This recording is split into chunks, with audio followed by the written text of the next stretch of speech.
up and welcome to my channel. Hi, my name is Louie and this is Time with Louie. Welcome new subscribers. I gained a huge number of subscribers this past week and welcome to my channel. I'm so happy that you're here. This is my Fusion Diaries, the series I'm currently running on my channel, where every video we travel to a new country, learn about the country, learn about the culture, learn about their food, everything, and we're inspired to sew a style related to it. If you'd like to get more insight into what I'm talking about, make sure to check out this video. So let's get into today's travel. We were just in the Horn of Africa and now I'm taking you all the way in Southeast Asia, Vietnam, Hanoi. What was once a French colony in 1954 is now a haven of agriculture, economic growth, and tourism. They are known for their landscapes, their deltas, their beautiful coastlines. I learned about their clothes, that's the Ao Dai and the Ao Baba. Please forgive me if I'm not pronouncing it well, but these are beautiful attires that are popularly and traditionally worn in this country. While learning on this country, I saw that embroidery is a big part of what they wear on their attires and everything. So I was inspired to do a bit of bias work and I saw this beautiful yellow top, and as you can see on the sleeves, it has a stencil flower work but it's with bias, and I put a flower there because the country's national flower is the lotus flower and it's known for its purity, the way it blooms, and I said why not infuse it into this alternate top and put it on the shoulder. If you love this top and you love to see how I did this stencil bias work, make sure to keep on watching. Tutorial is right next. For this tutorial, we're making use of this yellow chiffon, our blue bias, not this red, our chalk, our scissors, and our gum stay. I have my material on fold, so taking my ruler, I'm just going to mark our hemline.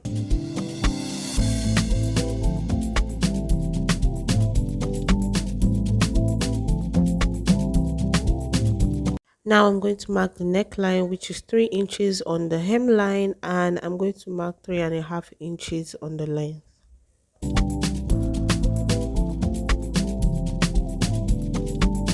I'm going to connect them both with a curve, a freehand curve. If you have a French curve, you can use it here.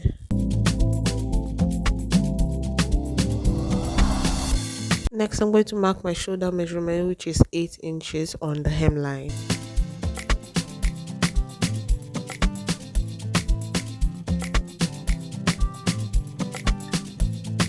At that shoulder mark, I'm going to come down by 8 inches, which will serve as our armhole measurement.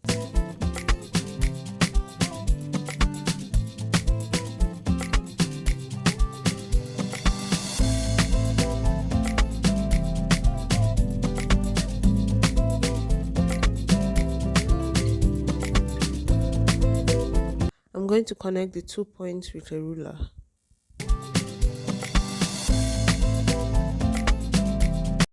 Next, placing my tape at the top of the armhole, I'm going to mark the middle, which is 4 inches, and at that middle I'm going to go in by 1/2 inch. I'm going to connect the top of the armhole to that 1/2 inch. From the end of the armhole, I'm going to go up by 1.5 inch, and I'm going to connect that middle point to that 1.5 inch, and I'm going to just cover it all the way through. This top has no dart, hence why no nipple space measurement, so I'm just placing my tape at the neckline and I'm going to mark my horizontal measurements. I'm going to start on by marking my bust measurement, which is 12 inches, my under bust measurement, which is 15 inches, and my waist measurement, which is 18 inches.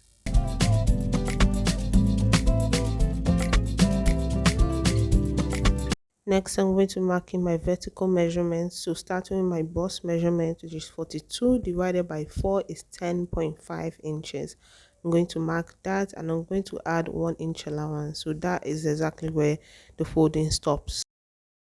Next, I'm marking my under bust, which is 35 divided by 4 is 8.75 inches. So I'm going to mark that and I'm going to add 1.5 inches allowance, and I'm going to place the same measurement for my under bust on my waist.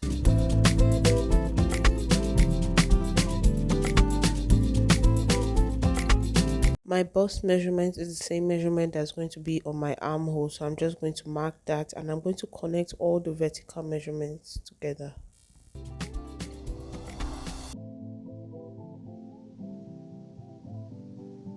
Now I'm going to mark 4.5 inches on our shoulder line and I'm going to connect it to our armhole. This is the cutting for our halter neck.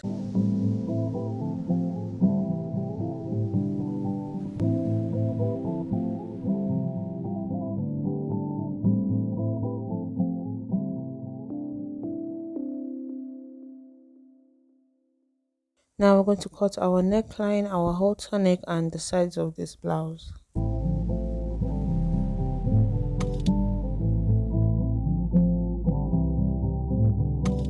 New sticks. We up.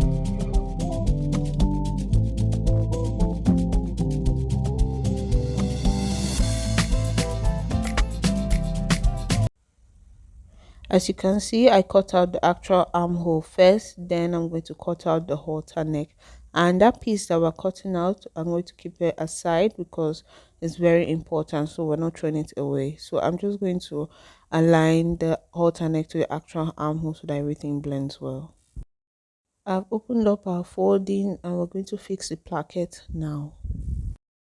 Taking a ruler, we're going to rule the middle of our shirt and the measurement we're going to mark is 7 inches.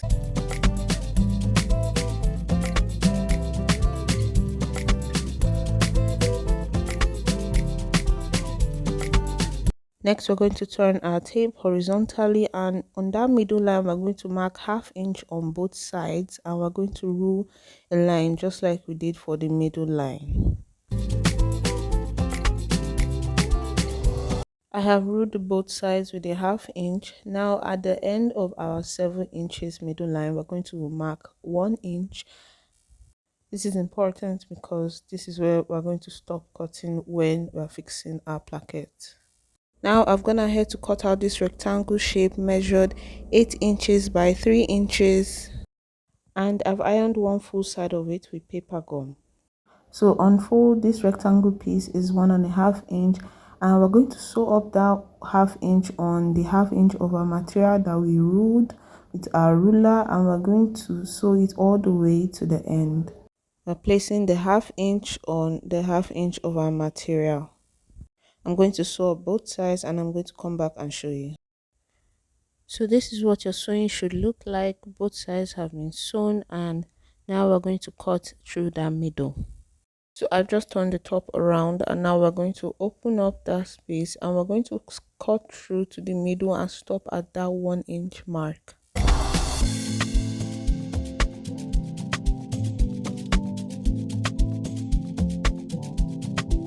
Similar to fixing a welt pocket, at that 1 inch mark, we're going to cut out a triangle on both sides and we're going to stop at the sewing point of our rectangle.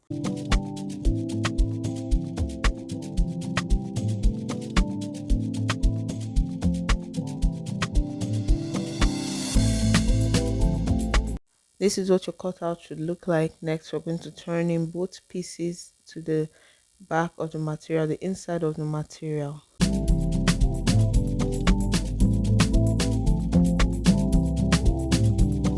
Next, we're going to iron on it so that it stays flat. I have ironed it flat. Next, we're going to secure it with our sewing. Now, remember that triangle shape. We're just going to run a line on it so that it stays flat. Sorry, it's hard to see because of the color, but I hope you understand what I mean. So we're just going to run a line on that triangle shape and it's also going to be on our rectangle. That is done. I also went ahead to sew on the plaquette around it a rectangle so that it is secure. Next, we're going to join the shoulders of our front and back pieces together and the armhole, we're going to pipe it down with at least 1.5 inch strip of the same yellow chiffon. I have joined the shoulder and piped the armhole. We're going to put our top aside and focus on doing our bias flower. Bringing back the piece that we cut out of our armhole, this measures for 7 inches. So our flower is going to be within 7.5 inches, 7 inches. This brown paper measures 10 inches by 15 inches, and I'm going to join two lotus flower measuring 7.5 inches each. And I have gone ahead to draw my lotus flower. I just traced it from the internet, just following it, and I'm going to use my marker to highlight it well so that you can see it. The direction I'm drawing this lotus flower is the exact same way I'm going to be sewing my bias on it.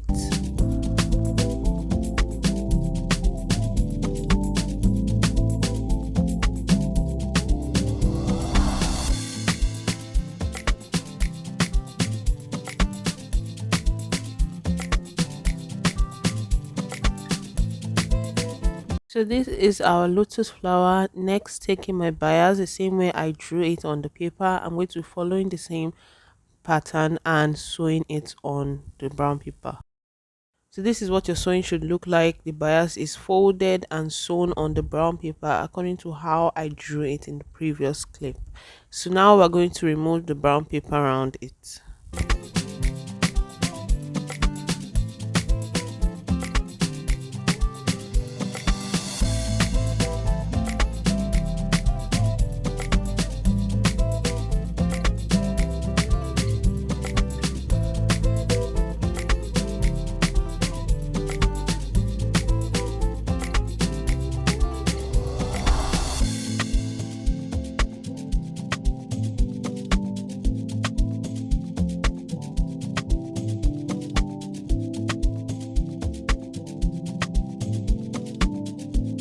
So this is the lotus flower done with bias.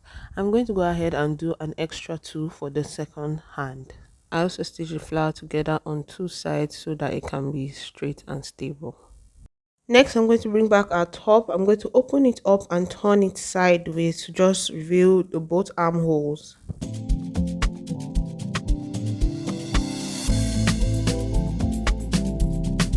Now I'm going to place the flower on the armhole, stitching them at different points so that it doesn't move, and when it is worn, the flower can show very well. I've stitched it down on both sides and this is what it looks like. I'm going to go ahead and iron it and it's going to give it a neater look. Next, we're going to do our neckline and it is a bishop neck. We're going to measure from one placket to the other end of the placket round of the neckline. My round neckline is 22 inches. Sorry, I lost the clip. So taking my paper gum, I'm just going to fold it into a triangle and I'm going to measure out 11 inches, which is half of the 22 inches.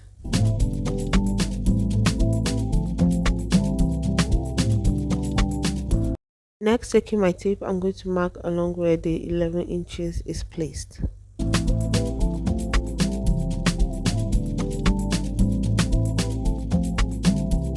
Next, I'm going to mark 1 inches from top to bottom of that marked line.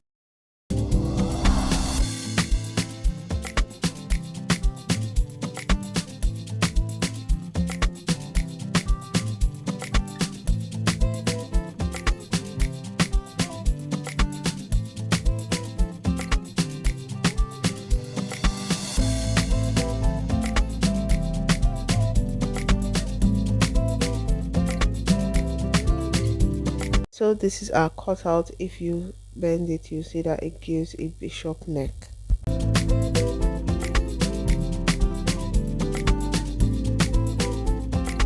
Placing this paper gum on our material, I'm going to iron it down and make sure I have at least 1 inch round it. Then I cut. As you can see, I have cut out the paper gum and it has at least ½ inch allowance around it. Next, I'm going to place the two pieces on top of each other and I'm going to sew on them as seen in this clip to be able to turn it. If you look closely, you see that I have sewn very close to the paper gum, and now that it is attached, I'm going to turn it over.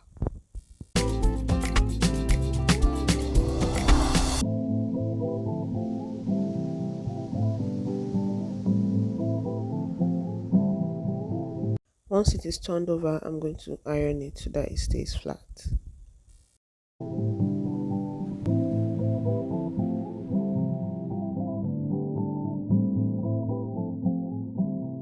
As you can see, I have ironed it and it is flat. Now I'm going to fold it into two and notch the middle.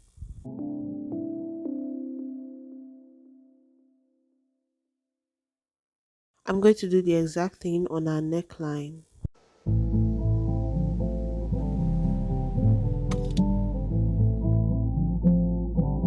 We're going to join the two pieces together starting from the middle, and we're going to close it up starting with sewing up one side and closing up the second side. If you'd love to see a detailed tutorial on how to do a bishop neck, please let me know in the comment section below. I have closed it up and this is what our bishop neck is looking like. It came out so well, so good. And now we have come to the last part of this video, which is joining the sides together. As you can see, we still have our markings on the cloth, so I'm just going to go ahead on my machine and sew it up. This is a free top, so I will be stopping at 4 inches to the end of the top, and next I'll go ahead and hem the downside. I've hemmed the downside and I went up by at least 4 to 5 inches so that this top can be a free top at the end. And yeah, we have come to the end of this video. Thank you so much for watching to the end. Make sure to drop a like, tell me your favorite part, comment down in the comment section below. If you'd love to know when I'm dropping a new video, make sure to hit the bell notification button below. Guess in the comment section the next country we'll be traveling to. You definitely will be surprised. Stay tuned for my next video. Thank you so much for watching again. Let me know if you tried this top and you found this tutorial very easy to understand. Thank you once again, and I'll see you in my next video. Bye.